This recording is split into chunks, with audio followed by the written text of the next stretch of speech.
Hi everyone, it's Tish with Naptime Creations. Welcome back to my channel or welcome to my channel. And if you're new, don't forget to subscribe. It's free and it'll help me out a lot, so hit that subscribe button.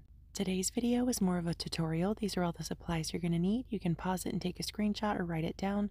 We're going to be making some holographic resin ornaments and we're going to be mixing up our resin. Resin typically comes in two parts, part A and part B, and you need to make sure your parts are completely equal. So when I mix up my resin, I'm literally squatting down to eye level, and I always start with my part B. I was working on quite a few projects today, so I was mixing up 16 ounces.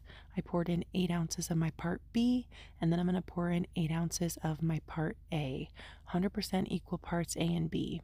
When you first start out with resin, you're probably only going to be mixing up 2 ounces at a time, so 1 ounce part B and 1 ounce part A. Or you might want to do 4 ounces, so 2 ounces part B and 2 ounces part A, equal parts A and B. It's really critical that you get those measurements spot on or your resin might not set up properly. Now I'm going to take my silicone spatula and just mix that resin for 3 minutes. When I mix, I'm mixing slowly, trying not to introduce a bunch of air bubbles. I'm going to scrape the bottom of the cup, scrape the sides of my cup, scrape off my stir stick, and really incorporate those parts A and B together. And we're going to be mixing for 3 minutes. And today I'm using the Let's Resin epoxy. It works great for projects like this. Discount code NAPTIME will give you a discount on their website. And when you work with resin, you want to make sure you're working in a well-ventilated area. You want to make sure that you have proper airflow and you're wearing a respirator mask to protect your lungs. Resin is a chemical, so you don't want to be breathing that into your lungs, and using nitrile gloves. Nitrile gloves have general chemical resistance, so they're good to use with resin because resin is a chemical. Here's how the resin was looking. This is after 3 minutes. It did have some air bubbles, but no worries. We're not going to worry about the air bubbles. And then I take that mix that I mixed up for 3 minutes. I'm pouring it into a new clean cup. And I scrape everything out of that first cup, making sure I get every last drop of resin out of that first cup. That's why I like to mix with a spatula. Spatulas are also better because unlike the little wooden popsicle sticks, those wooden sticks are not treated or sealed, so they do leak more air into your resin. So then you'll have more air bubbles. So these little spatulas work great. And then we're going to mix for another 3 minutes. This double cup mixing method will ensure that your resin is 100% mixed. Another reason why your resin will not set up or hasn't set up properly is because your resin is undermixed. So if you do it this way, I promise you your resin will set up and you will have a wonderful first experience with your resin. My first time with resin was a disaster, so I like to post these videos to show people how to do it. Easy ways to make beautiful things.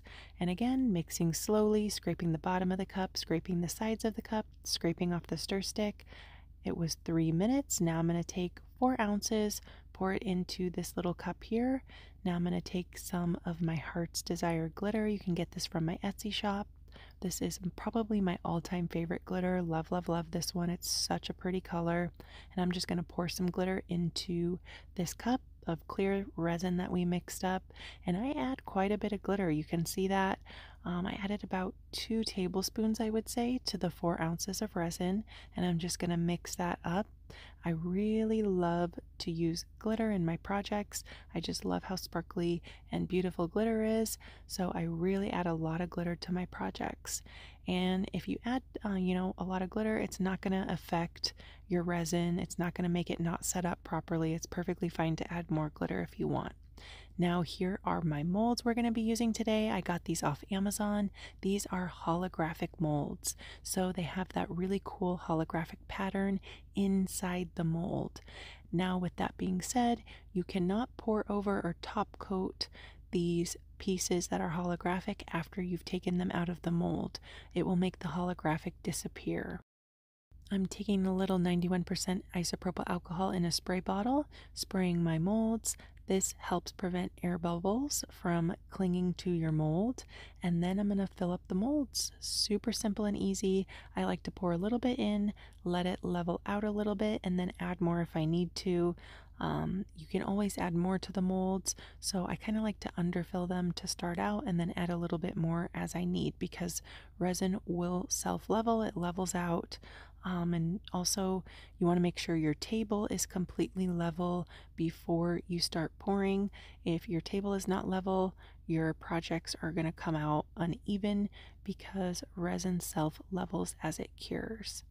I'm just going to add a little bit more resin to these, especially at the top here, making sure that's completely full. And that's really it. And when I mix my resin, I did mention that I had some air bubbles in there.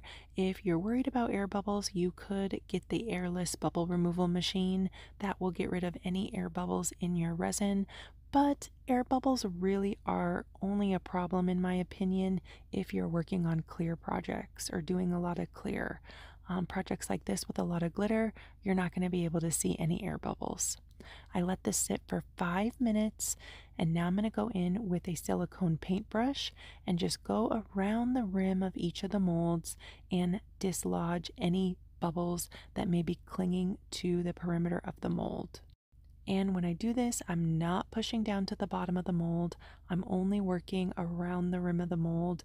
Bubbles really like to cling to the rims of the molds. So get some silicone paintbrushes and do this after you pour.